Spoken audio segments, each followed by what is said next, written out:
ছোট সময় কত ভালো আছিলাম, যত বড় হইলাম দায় দায়িত্ব সবকিছু কাদের উপরে না।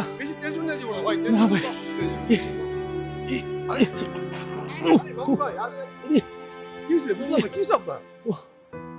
পেটটার মধ্যে জানি কি করতেছে। আপনারা এখন ভালো ছিলেন, কোনো সমস্যা নাই তো? অ্যাঙ্গেল থেকে না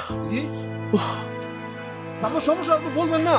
একটু আজকে অনেক কয়টা দিন এই যে একটু বাসার এরকম মধ্যে problem থাকি, একসাথে করতেছি। থাকি, একসাথে খাই, একসাথে ঘুমাই, আপনি যদি না বলেন কেমনে বুঝবেন যে আপনার সমস্যা কোন জায়গায়? আর কি হলো, আমাদের পানি দরকার, পানিটা দিন। আপনি একটু পানি দিন। ভাই একটু ভালো দেন রে ভাই। ভাই, পানি দিতে পারি? এক্সকিউজ মি, কি সমস্যা ভাই? কি সমস্যা ভাই? পেটটা একটু ব্যথা করতেছে ভাইয়া। কি হলো ভাই, আমরা একসাথে থাকি রুমে।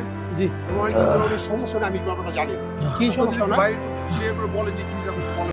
কোম্পানিতে আসছি অনেকদিন যাবত বিরাটটা ভাই বেতন দিচ্ছে না। এরকম কোনো সাহস করতে পারতেছি না যে একটা হসপিটালে যাবো, কারণ আমার ইন্স্যুরেন্স নাই। এই আমার ডেট ফেল এক্সপায়ার। আসলে শুধু আমি না, অনেকেই ভাই এরকম ব্যথায় ভুগতেছে ভাই।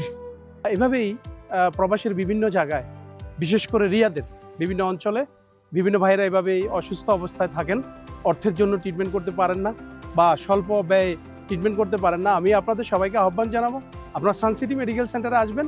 অভিজ্ঞ ডাক্তারের মাধ্যমে স্বল্প ব্যয়ে আপনাদেরকে চিকিৎসা সেবা দেওয়ার জন্য সানসিটি মেডিকেল সেন্টার সবসময় বদ্ধপরিকর। আর আমরা শুধুমাত্র ব্যবসায়ের উদ্দেশ্যেই নয়, আমরা আমাদের বাংলাদেশিদের স্বাস্থ্য সেবার জন্যেই মূলত এই প্রতিষ্ঠানটি গড়ে তুলি। যতটুকু সম্ভব ইনশাআল্লাহ আমরা আপনাদেরকে সহযোগিতা করব। আপনারা সবাই চলে আসবেন সানসিটি মেডিকেল সেন্টারে। সানসিটি মেডিকেল সেন্টার সুস্বাস্থ্য সেবায় বদ্ধপরিকর।